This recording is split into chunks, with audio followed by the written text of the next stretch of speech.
Pick up your suitcase. For the next 6 minutes, we are going to visit a place nearly 10,000 miles away from the US, a place in the southern hemisphere bordered by South Africa and Mozambique, a place where the king still rules and one of the last absolute monarchs in the world. This is Swaziland, and this is 2016.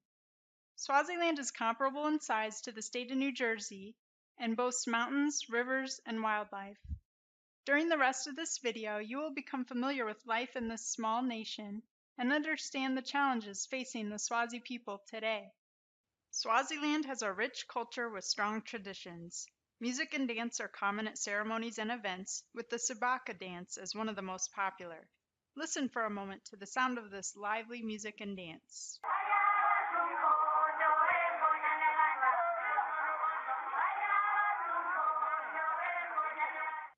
The Swazi people you meet are warm and friendly.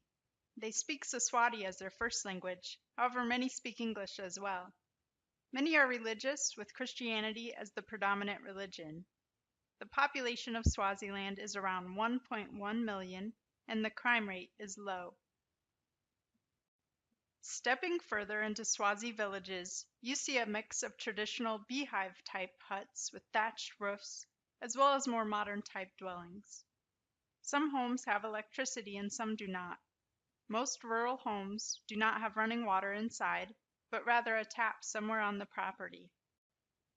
If you need to use the restroom, you may be pointed to a shared latrine like this one somewhere in the community. And if you're lucky, you may be greeted by one of the resident farm animals too. Subsistence farming is a way of life for many people in Swaziland. In fact, the Food and Agriculture Organization of the United Nations states that over 70% of the population relies on such small farms or community gardens for their livelihood. Droughts are a frequent problem in Swaziland, however, and 1 in 3 Swazi people may be undernourished. As a result, curriculum in schools often includes classes about farming and agriculture. Common crops in Swaziland are maize, sorghum, beans, groundnuts, and sweet potatoes. A standard meal includes rice, lipalashi or samp, which are 2 corn-based staples, with stewed vegetables on top. Most children in Swaziland attend 7 years of primary school starting at age 6.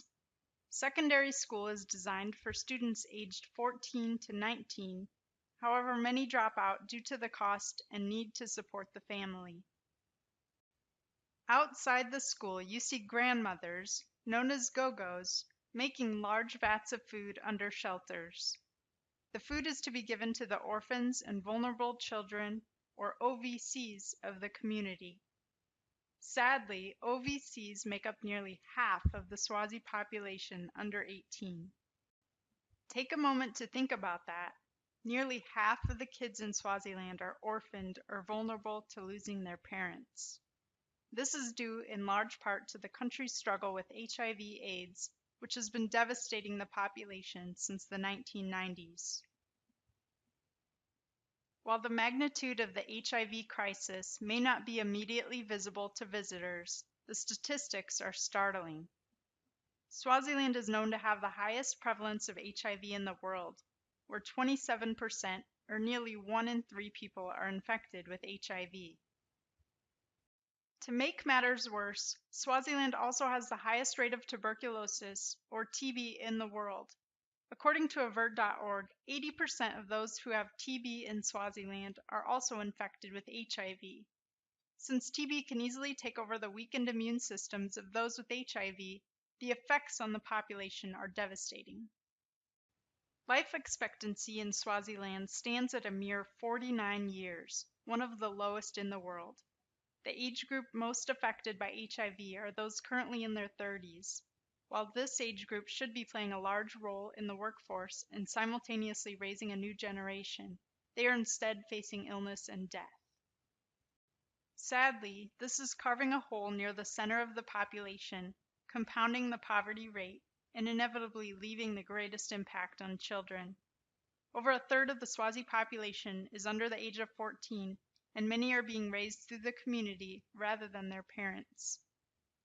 The good news is that the government and others around the world are recognizing the problem. HIV testing and TB screening have been made more widely available at health facilities. Organizations such as Doctors Without Borders are helping to provide care and to prevent transmission of HIV from mothers to children. Organizations such as the Peace Corps are assisting the clinics and home care providers to educate people and provide access to medications. The volunteers also participate in a range of other projects to support students, OVCs, and other members of the community. U.S. foreign aid has also contributed to progress in the area. Medications to fight TB and AIDS are more readily available in part because of PEPFAR, or the President's Emergency Plan for AIDS Relief, which has saved millions of lives in Africa since it was started in 2003. As you return to the U.S. from your virtual trip, you have time to reflect about what you learned. You recall the beautiful countryside and the warm people. You think about how life is different from what you know and how people are struggling mightily against disease and poverty. You consider ways in which you can learn more and help combat the challenges facing this small nation. Along with the Swazi people, we can work to make tomorrow better than today. Thank you for taking this journey with me.